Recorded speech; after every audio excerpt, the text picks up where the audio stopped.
दैनिक परमार्थ आवाज अब नए अवतार में।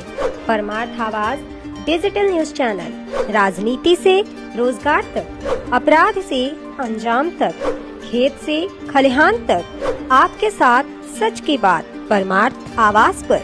आप हमें हमारे वेबसाइट www.parmarthawas.com पर भी विजिट कर सकते हैं और हमारे सोशल मीडिया हैंडल पर भी देख सकते हैं। विद्युत विभाग के जिम्मेदार कर्मचारी लगा रहे सरकार को पलीता। आपको बता दें, माधोगढ़ विद्युत विभाग की सरकारी कर्मचारी अपनी संपत्ति समझकर तोड़ मरोड़ कर घर व खेतों में कर रहे इस्तेमाल। विद्युत विभाग की सरकारी कर्मचारी ने विद्युत पोल को ही बना डाला अपना निशाना और तो और विद्युत तारों को भी गायब कर दिया तथा खंबे से इंसुलेटर भी गायब। जिम्मेदार आखिर मौन क्यों है? क्या जिम्मेदारों को मिलता है इसका कमीशन? मामला माधवगढ़ थाना क्षेत्र के ग्राम बिरिया गांव का है, जहां का निवासी सुरेश कुमार पुत्र राम साय, जो कि कई बार मीडिया की सुर्खियों में रह चुका है, लेकिन अभी तक कोई कार्रवाई नहीं हुई है।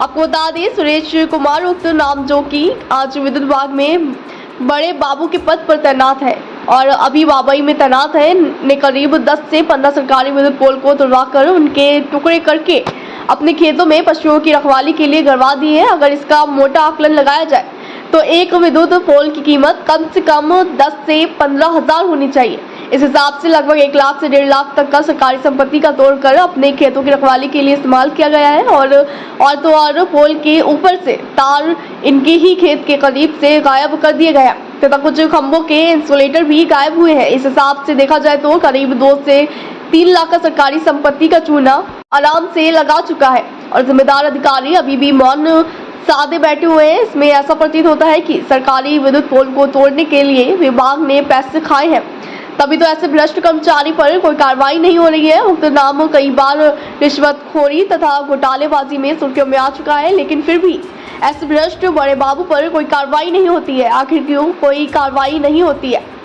क्या विद्युत विभाग ने अपनी संपत्ति ऐसे भ्रष्ट कर्मचारियों के घर के इस्तेमाल के लिए छोड़ रखी है, या फिर इनके तरह कई और बड़े अधिकारी भी घोटाला करने में लगे हुए हैं इसलिए कार्रवाई नहीं होती है, या फिर उच्च अधिकारियों ने रिश्वत खाई है इसलिए कार्रवाई नहीं होती है? आखिर मामला क्या है? जिम्मेदार बताते हैं, सूबे के मुखिया माननीय योगी आदित्यनाथ के संज्ञान में आते ही तुरंत सही और उचित फैसला सुना देते हैं। अब देखना ये होगा मामला माननीय मुख्यमंत्री तक पहुंचेगा या फिर पैसे लेकर यही रफा दफा कर दिया जाएगा। मौके की स्थिति को देखने के लिए सिहाली रोड पर सैयद बाबा मजार से कुछ ही दूरी पर बम्बा की पटरी से बिड़िया की ओर लगभग 500 मीटर की दूरी पर सुरेश का खेत पड़ता है, जो कि उनकी पत्नी के नाम पर है।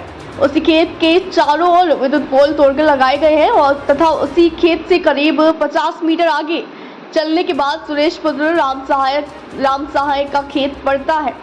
आपको बता दें, उस पर भी विद्युत पोल तोड़कर लगाए गए हैं, जहां पर मौके की स्थिति को देखा जा सकता है। अब देखना ये होगा कि ऐसे भ्रष्ट कर्मचारी एवं ऐसे भ्रष्ट बड़े बाबू पर कार्रवाई होती है या फिर यूं ही फाइल को दबा दिया जाएगा।